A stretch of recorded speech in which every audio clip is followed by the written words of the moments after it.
Breaking news Srikakulam జిల్లాలో ఘోర road ప్రమాదం జరిగింది. ఆగి ఉన్న లారీని ప్యాసింజర్ తుఫాను వాహనం ఢీకొనడంతో నలుగురు అక్కడికక్కడే మృతి చెందారు, పలువురు గాయపడ్డారు.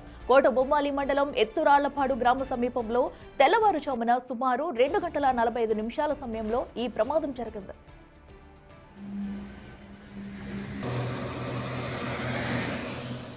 టెక్కల వైపు నుండి శ్రీకాకుళం వైపు వెళ్లే మార్గంలో రోడ్డుపై ఓ లారీ నిలిచి ఉంది. ఒడిశా వైపు నుండి విశాఖపట్నం వైపు అత్యంత వేగంగా వస్తున్న తుఫాను ఆగి ఉన్న లారీని బలంగా ఢీకొట్టింది.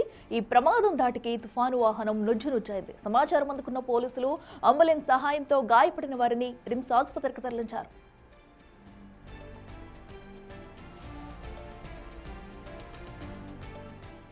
మరింత సమాచారం మా ప్రతినిధి షణ్ముఖ్ అందిస్తారు. షణ్ముఖ్, చెప్పండి, అతివేగమే ఈ ఘటనకి ప్రధాన కారణం అనుకోవచ్చు, ఎందుకంటే ఆగు ఉన్న లారీని కూడా తుఫాను వాహనం వచ్చి ఢీకొట్టింది. ప్రస్తుతం క్షతగాత్రుల పరిస్థితి ఎలా ఉంది?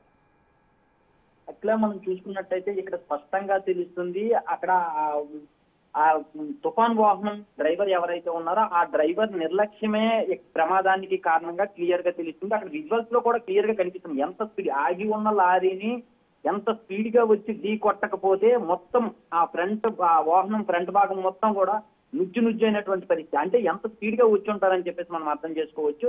అయితే వీళ్ళందరూ కూడా మధ్యప్రదేశ్ నుంచి వచ్చినటువంటి వాహనం. అక్కడ మనకి ఆ వాహనం పైన ఉన్నటువంటి ఆ నెంబర్ ప్లేట్ కూడా చూస్తే మనకు క్లియర్ గా అర్థమవుతుంది, ఎంపీ అని ఉంది. మధ్యప్రదేశ్ నుంచి వచ్చారు. మధ్యప్రదేశ్ నుంచి వచ్చిన వాళ్ళు ఒరిస్సా వెళ్ళి పూరి వెళ్ళి అక్కడి నుంచి తీర్థయాత్రలు చేసుకుంటూ అక్కడి నుంచి వచ్చి విశాఖపట్నం వైపు, ఒరిస్సా నుంచి విశాఖపట్నం వైపు వస్తూ ఉండగా టెక్కలు దాటిన తర్వాత శ్రీకాకుళం మధ్యలో ఉండేటటువంటి ఈ ప్రాంతంలో ఆగి ఉన్న లారీని ఢీకొట్టినటువంటి పరిస్థితి. అయితే అక్కడ ఆ డ్రైవర్ ఎవరైతే ఉన్నారో ఆ డ్రైవర్ కూడా మద్యం మత్తులో ఉన్నారని చెప్పేసి కూడా అక్కడ మనకి అందుతున్నటువంటి సమాచారం. ఈ ప్రమాదంలో మొత్తం నలుగురు అక్కడికక్కడ మృతి చెందితే మరో ఇద్దరికి గాయాలయ్యారు. అందరూ గాయాలైన వారిలో ఒక డ్రైవర్ తో పాటు మరో మహిళ కూడా ఉందని చెప్పేసి మనకు తెలిసింది. ఈ గాయపడిన వారిని నరసన్నపేట హాస్పిటల్ తరలించారు. ఈ మృతి చెందిన వారు ఎవరైతే ఉన్నారో ఈ డెడ్ బాడీని అక్కడ కోటబొమ్మల హాస్పిటల్లోనే అక్కడ మార్చురీకి తరలించినటువంటి పరిస్థితి.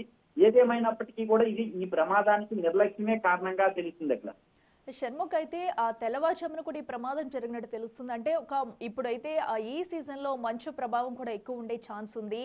సో అదొకటి, అండ్ నిర్లక్ష్య డ్రైవింగ్ కూడా దీనికి ప్రధాన కారణం అని చెప్పుకోవచ్చా? ఖచ్చితంగా అఖిల, నిజంగా మీరు అన్నట్టు ప్రస్తుతం ఈ వింటర్ సీజన్ లో మంచు, అందులోనూ 2:30-3 ఆ టైంలో మంచు ఎక్కువగా కురుస్తుంది కాబట్టి అసలు ఎదురుగా ఉండే వాహనాలు కూడా కనిపించేటటువంటి పరిస్థితి ఉండదు. కాబట్టి చాలా చాలా జాగ్రత్తగా వాహనాలు ఏవైతే ఉన్నాయో వాటికి లైట్లు కూడా సరిగా ఉన్నాయో లేవో చూసుకొని ఎదురుగా ఏ వాహనాలు వస్తున్నాయో మనం ఎంత స్పీడ్ తో వెళ్ళాలి వీటన్నింటినీ కూడా ముందుగా చూసుకొని జాగ్రత్తగా వెళ్లాల్సినటువంటి అవసరం ఏమాత్రమైనా ఉంది. ఈ మంచుకు తోడు ఈ టైంలో కూడా మద్యం మత్తులో ఉంటాం. దానికి తోడు వీళ్ళు పూరి వెళ్ళి తీర్థయాత్రలు చేసుకున్న టైంలో కూడా డ్రైవర్ మద్యం మత్తులో ఉన్నారు అనేది కూడా నిజంగా చాలా బాధాకరం. ఆ మద్యం మత్తులో ఉండడం కూడా ఒక కారణం కూడా చెప్పొచ్చు. అది రైట్ షణ్ముఖ్, థ్యాంక్ యూ.